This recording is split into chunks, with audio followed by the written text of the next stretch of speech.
É com muita alegria que a equipe do Brasil Paralelo inaugura o maior congresso online do país. Nos últimos 6 meses, a gente tem dedicado a nossa vida para esse projeto. E de fato a gente não tinha noção da proporção que isso ia tomar. São milhares e milhares de pessoas ao redor do Brasil e fora do Brasil que se inscreveram para esse congresso. Isso só nos mostra o quão importante é esse conteúdo na vida das pessoas. Se você chegou até aqui, talvez também já esteja cansado de ouvir apenas uma versão da história, de ficar à mercê das informações tendenciosas da mídia tradicional. O ponto é que não dá mais para continuar do jeito que a gente está. E é por isso que o Brasil Paralelo se propõe a trazer uma outra versão da história e com a qualidade que ela merece. Após muita dedicação, várias noites viradas, viagens exaustivas, colocamos dinheiro do nosso próprio bolso, assumimos o risco. Finalmente chegou o dia de você conferir o primeiro episódio dessa série de 5 capítulos.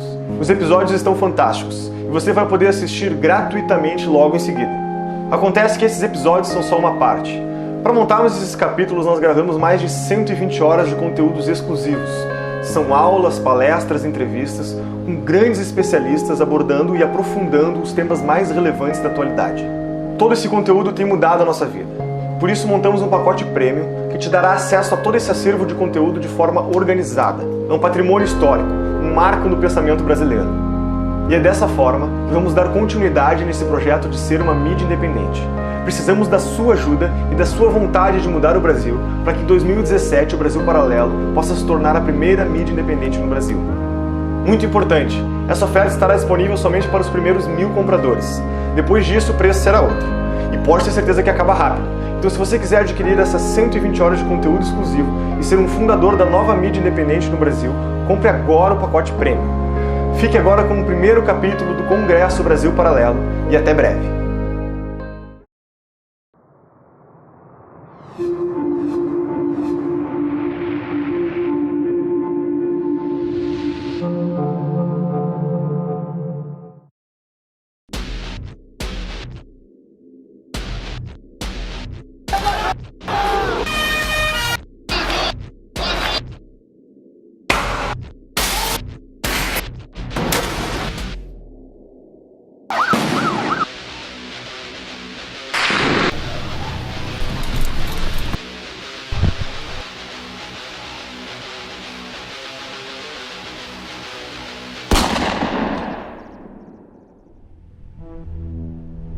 13,64% dos homicídios no mundo acontecem aqui no Brasil.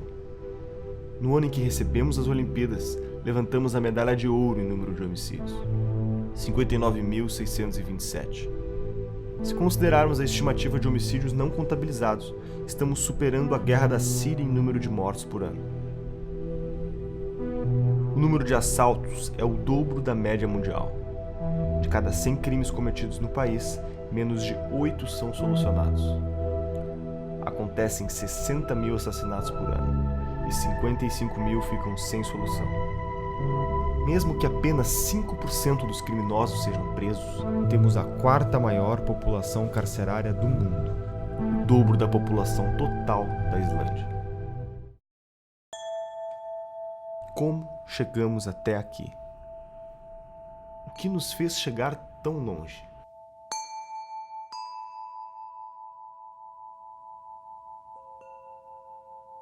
Será que as coisas precisam ficar mais graves?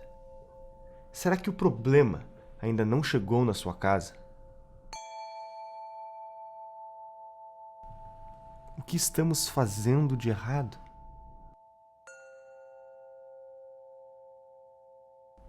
Talvez o primeiro passo seja conhecer a natureza do problema.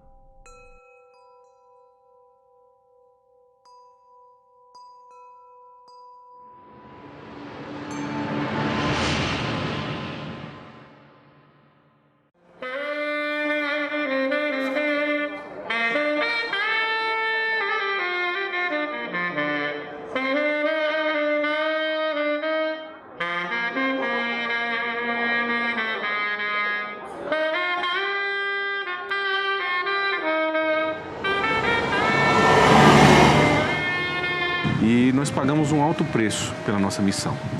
Então, por ano, nós temos uma média de mais de 500 policiais mortos no Brasil. que são números devastadores. Praticamente não existe outro país no mundo que tem números como esse. Para cada policial morto, nós usamos aquele estudo da Primeira Guerra Mundial, que para cada militar morto você tem 3 feridos graves sequelados.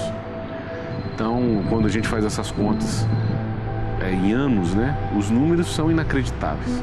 A impunidade é a mãe da reincidência. Então, nós temos hoje praticamente um índice de reincidência maior do mundo também. É uma coisa absurda.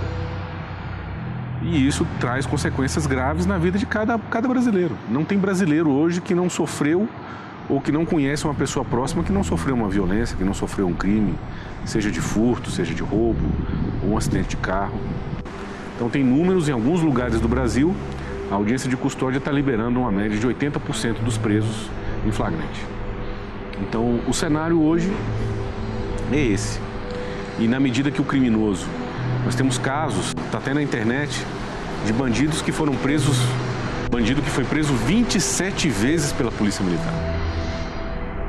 E o que acontece? Quando você prende um criminoso e ele não cumpre a pena, e ele tem essa sensação de impunidade, imediatamente ele vai partir para a reincidência do crime, só que tem um fator complicante nisso. Ele vai ficando, cada vez que ele é solto, mais violento e mais audaz. Em 2015, a arrecadação de impostos no Brasil foi de 1.982 bilhões de reais. Para onde foi esse dinheiro? 53,9% da arrecadação do Brasil vem das pessoas mais pobres, das pessoas que ganham até 2 salários mínimos. Então, a maioria da arrecadação do Estado vem dos mais pobres. E depois, para quem vai esse dinheiro, basta ver Bolsa BNDES e outras distorções de tipo, que somados dão mais dinheiro que é saúde, educação, etc, etc. Então, na verdade, os ricos estão sendo financiados pelos pobres. Então você tem saneamento, transporte, educação, saúde, segurança, tudo que for público nisso, você está dentro disso, você está ferrado. Entendeu? Então você tem uma estrutura de um Estado que arrecada brutalmente e não devolve nada, ou seja, quem quiser ter disso tem que comprar de novo. Você tem que comprar a segurança da sua rua, você tem que comprar o transporte privado, a saúde privada, porque você não tem outra alternativa. O Estado não lhe dá nenhum refresco e quem não pode comprar vai ficar morando ali na África para todo sempre. Então você sempre precisa de escravos para sustentar essa casta que sempre existiu. A dinâmica política, a dinâmica de ideias e essa lógica de arrecadatória do governo, a lógica de defender interesses organizados na sociedade, essa lógica que é um pouco reflexo da democracia de voto que a gente tem no Brasil, essa lógica massacra o pequeno. Como o governo brasileiro chegou ao ponto de ter a maior carga tributária do mundo, contando os impostos diretos e indiretos? É simples de explicar. Todo brasileiro trabalha 6 meses por ano para pagar somente o imposto de renda, contribuições previdenciárias, sindicais, PIS, COFINS, ICMS, IPI, ISS, IPTU e IPVA. E isso é só uma parte, porque tudo que você consome tem um preço maior do que deveria. Porque quem te vende um produto ou serviço também tem que pagar uma série de impostos que são repassados para você. São os famosos impostos escondidos. One of the great debates of our time is about how much of your money should be spent by the state and how much you should keep to spend on your family. Let us never forget this fundamental truth. The state has no source of money other than the money people earn themselves. If the state wishes to spend more, it can do so only by borrowing your savings or by taxing you more. And it's no good thinking that someone else will pay. That someone else is you. Bom, já sabemos que a única fonte de receita do governo é o imposto. Desde o início eles tinham essa visão de que o Brasil precisaria criar um grande mercado interno, de massas, né, baseado, portanto, na vocação do nosso povo a consumir, daí o Bolsa Família, daí várias alocações sociais, familiares e outras induções ao consumo popular. criação de um banco popular, que foi uma fraude também, não é? Porque só gastou em publicidade. Enfim, eles fizeram vários mecanismos de demand side, em vez de supply side, achando que o aumento do crédito, ou seja, a disponibilidade de recursos na mão de consumidores iria fazer com que imediatamente a oferta aumentasse, né? Você então tem a típica política keynesiana, vamos abrir buraco, pagar o cara para abrir buraco, depois para fechar o buraco, com esse dinheiro ele vai comprar produtos e o capitalista então vai movimentar os seus espíritos animais, investir. E é uma equação que não funciona. Aliás, o multiplicador keynesiano é uma fraude em si, é uma fraude econômica. O keynesianismo nada mais é do que uma política anticíclica adaptada para período de crise, para tirar o país do ciclo depressivo e levantar. Então, aquilo é necessariamente temporário e emergencial. Na América Latina, o keynesianismo foi transformado em teoria do desenvolvimento pelo Raul Prebisch, né? E nos companheiros virou um mito do desenvolvimento, né? O Celso Furtado e outros. O keynesianismo virou keynesianismo de botequim, como eu digo, e foi o que o Manteiga fez. O Manteiga é um típico keynesiano de botequim, então todas as políticas foram nesse sentido e deram errado, né? Deram errado porque não podiam dar certo, né? Quando você estimula a demanda sem ter a base suficiente dos investimentos, e os investimentos são fracos porque você tem necessariamente no Brasil uma taxa de poupança muito modesta, né? Mesmo juntando com a poupança externa, você não consegue mais de 20% do PIB, e você tem uma despoupança estatal muito grande, né? O Estado ele pratica aquilo que os economistas chamam de crowding out. Ele retira recursos que poderiam estar no setor privado, nos consumidores, nos indivíduos, famílias ou empresários que poderiam ou poupar e emprestar num mercado de crédito aberto, né, baseado em juros não manipulados pelo governo, ou investir, não é? Mas o mercado é muito concentrado no Brasil, mais de 40% do crédito é talvez concentrado nos bancos oficiais, não é? A consequência é: quanto mais dinheiro perdiam, mais dinheiro confiscavam. Quanto mais dinheiro gastavam, mais dinheiro imprimiam. Tudo para dar a impressão que estava tudo bem. Jamais deixaremos que a inflação volte a esse país. Hoje ela está sob controle. O Doing Business é um indicador que mede a facilidade de fazer negócios em um país. De um total de 189 nações, o Brasil está em 123º lugar, perdendo 5 posições em relação à colocação do relatório anterior, o Doing Business de 2015. Os casos mais críticos são os procedimentos para abertura de empresas, em que estamos em 175º lugar. Casos preocupantes também são a obtenção de alvarás de construção, registros de propriedade e regras de comércio internacional. Mas quando, por exemplo, um caso que eu sempre cito, o meu avô comprou o primeiro carro, não tinha ainda as prestações, o mercado de crédito atual, para ele amortizar este custo que ele teve, ele começou a dar carona para as crianças nas escolas e levava para casa. Imagine, colocando um monte de crianças nestes carros, não sei, dos anos 50, 60, imagine isso hoje. Seria proibido, seria processado por normas de segurança e coisas ainda mais complicadas. Então, basicamente, tudo que o pobre tenta fazer é proibido. Todas as profissões, ambulante, informal, é tudo proibido ou muito regulamentado. Então, ou ele fica na informalidade, aí é sujeito a abuso de poder, uso discricionário do poder, ele não sabe, talvez, na maioria dos casos, os próprios direitos perante a lei, ou ele fica desempregado, dependente de assistencialismo, ou ele fica no crime. Se ele entra no mercado formal como empresário, é muito caro, respeitando todas as regras que existem. O governo não devia entrar no campo da produção e do risco do empreendimento. O governo deveria, na realidade, criar as condições para que os empreendedores tenham sucesso. Porque o governo brasileiro, em particular, porque por essa nossa cultura, sei lá de onde nós trouxemos essa cultura de que o governo vai promover o desenvolvimento, isso não existe, né? O que existe no governo, que o governo devia ser um catalisador do sucesso de cada cidadão. e não simplesmente tentar fazer ele próprio, porque ele próprio se amarrou numa quantidade de leis superadas, antigas, complicadas, e não dá mais para gerenciar empresas, vamos dizer, estatais. No Brasil já não dá mais.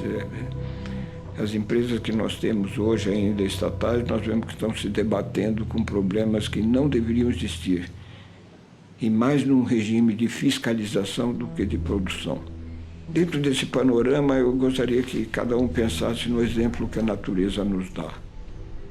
A natureza está nos dizendo simplesmente que a padronização não funciona. Não existe duas pessoas iguais. Olhando para uma árvore, não há duas folhas iguais. Olhando para as árvores, não há duas árvores iguais. Quer dizer, não há 2 dias iguais. Essa ideia de padronizar através da legislação, como o governo procura fazer, que todos tenham as mesmas obrigações e as cumpram da mesma maneira, não funciona. Mesmo quando o governo decidiu nos numerar, ele nos numera diferentemente um do outro. Portanto, as diferenças estão aí. Você não tem um livre mercado no Brasil. Nós não temos. A verdade é isso. Se você não tem livre mercado, se você não tem a livre iniciativa, se os seus meios de produção eles são, de certa maneira, limitados pelo Estado, ou seja, não é 100% privado, você não tem capitalismo. Capitalismo não é lucro. Lucro é o resultado de capitalismo. Esse é que é o ponto.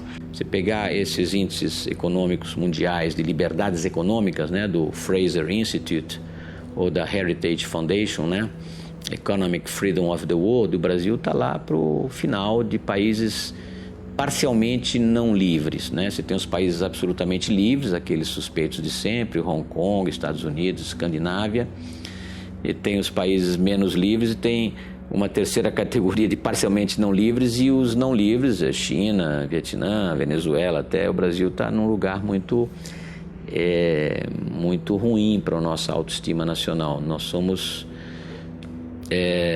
não somos uma autocracia como a China, mas economicamente nós somos menos livres que a China. A China tem muito mais liberdade no seu ambiente de negócios do que o Brasil. E eu sei disso porque eu morei lá. O índice que mede a liberdade econômica da Heritage Foundation nos coloca em 122º lugar no ranking mundial de liberdade econômica, de 186 países analisados.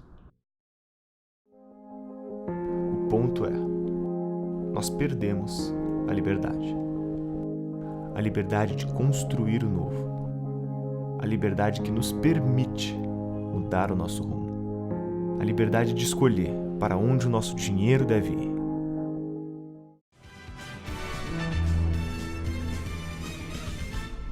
A economia brasileira teve uma queda de 3,8% no ano passado. É a maior recessão em 25 anos. Alta de quase 2% e fechou o dia cotado a R$ 4,05. E o que todos esses números traduzem é a realidade de milhões. Só este ano a moeda americana subiu mais de 52%. A taxa de desemprego no Brasil bateu um novo recorde. Muita gente nem seguro-desemprego tem mais. Uma decisão do presidente da Câmara, Eduardo Cunha, mexeu com o cenário político.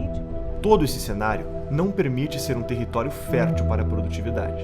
De acordo com a pesquisa da The Conference Board, precisamos de 4 brasileiros para equivaler à produtividade de 1 americano. Ou seja, demoramos 4 vezes mais para concluir um trabalho. Por que tanta ineficiência? Além de demorarmos 4 vezes mais para realizarmos a nossa produção, encontramos barreiras quase que intransponíveis na hora de fabricar nossa tecnologia. Além da baixa liberdade econômica e da mão de obra desqualificada, a ciência no Brasil é prejudicada pelo excesso de burocracia, pela alta carga tributária e pela baixa qualidade da base educacional. 99% dos cientistas precisam importar materiais para suas pesquisas. Deles, 76% já perderam suas encomendas devido à demora de retenção na alfândega. Os impostos também são outra barreira na importação. O valor final do produto pode alcançar até 3 vezes mais do que é pago por cientistas nos Estados Unidos e Europa. Nunca conquistamos um prêmio Nobel. 8, 7, 6, 4, 3, Existem 2 programas na Singularity. Existe o programa profissional, que é de 1 semana, que é para executivos e gente que paga. E existem os programas de 10 semanas, que são abertos para qualquer pessoa no planeta. Então, em 10 semanas você vai lá, não conhece ninguém, você chega lá e aí você tem que criar um negócio. A Made in Space foi criado em 10 semanas num desses que eles chamam de ESP, tá? Nesse programa. Essa empresa Made in Space agora está vai começar a fabricar no espaço fibra ótica. As fibras óticas que vão ser construídas, feitas no espaço, elas vão ter um desempenho de 100 a 1000 vezes maior do que as melhores fibras óticas construídas hoje na Terra.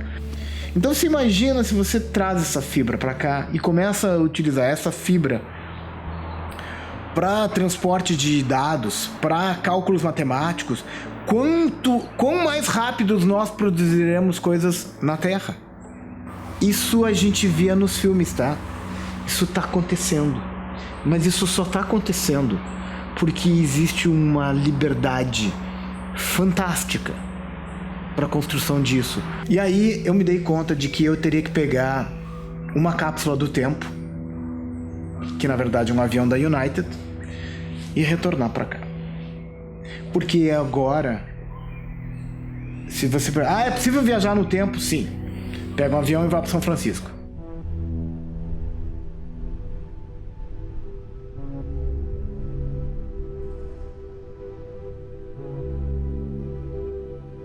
Estamos fazendo tudo errado em educação. Em economia dá para consertar em 2, 3 anos.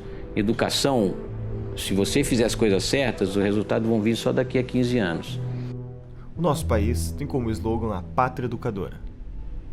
Nos relatórios do Estudo PISA, os alunos brasileiros ficam apenas no 58º lugar em matemática entre os 65 países e territórios analisados. Apenas 0,8% dos alunos brasileiros atingem os níveis 5 e 6 nas disciplinas, que exigem análises complexas. Em Xangai, na China, primeiro do ranking em matemática, mais da metade dos estudantes integram os níveis 5 e 6 de alta performance.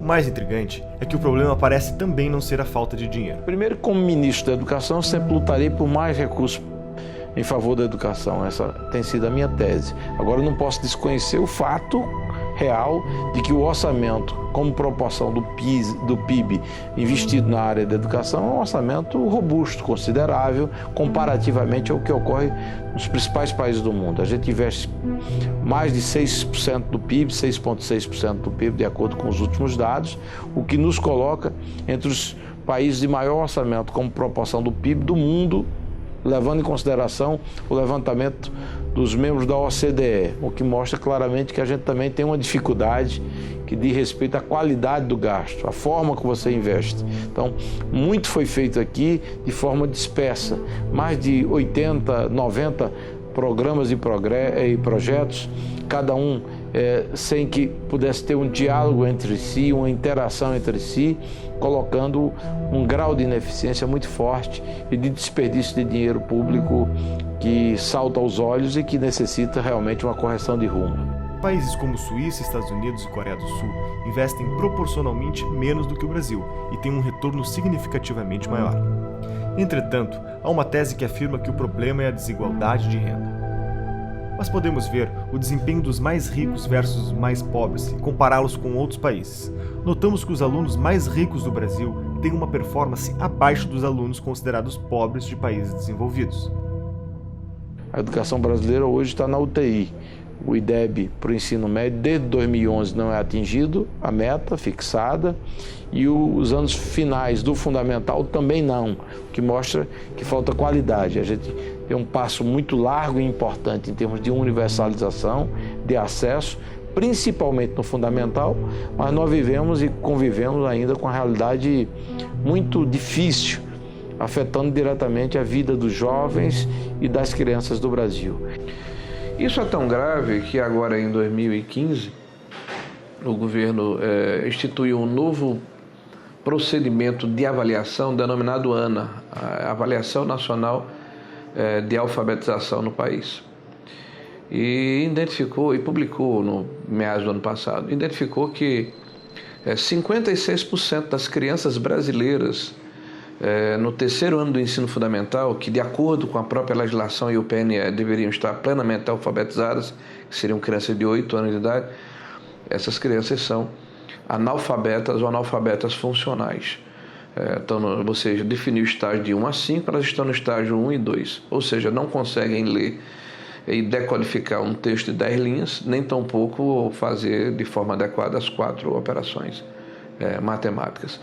De uma forma cartesiana, você poderia entender que os demais 44% estão alfabetizados. Não, estão em escalas intermediárias. Você só tem 11% das crianças brasileiras que têm um grau de alfabetização plena que permite que passe para as fases subsequentes dos ciclos educacionais sem um gap, sem dificuldade, sem uma diferença no seu processo. O que é que isso acarreta? O aluno, na hora em que ele não consegue introspectar o conhecimento, porque isso é cumulativo, ele vai ficando no meio do caminho. Ou ele se evade da escola, né? ele sai da escola, ou ele se anula na escola. E aí é a progressão automática. O resultado é que as nossas universidades, isso é uma outra estatística, um outro estudo feito pela Fundação do Paulo Montenegro, que foi em 2012, 38% dos alunos que chegaram à Universidade Pública Federal têm dificuldade de alfabetização. Não por acaso, várias universidades federais fazem um curso que eles chamam de parametrização, ou seja, vamos supor que você vai entrar num curso de engenharia ou de tecnologia da informação e você passa 6 meses antes de você ter conhecimento das matérias estudando matemática e português do ensino fundamental, para poder estar ombreado com o conhecimento que vai ser ofertado no ensino superior.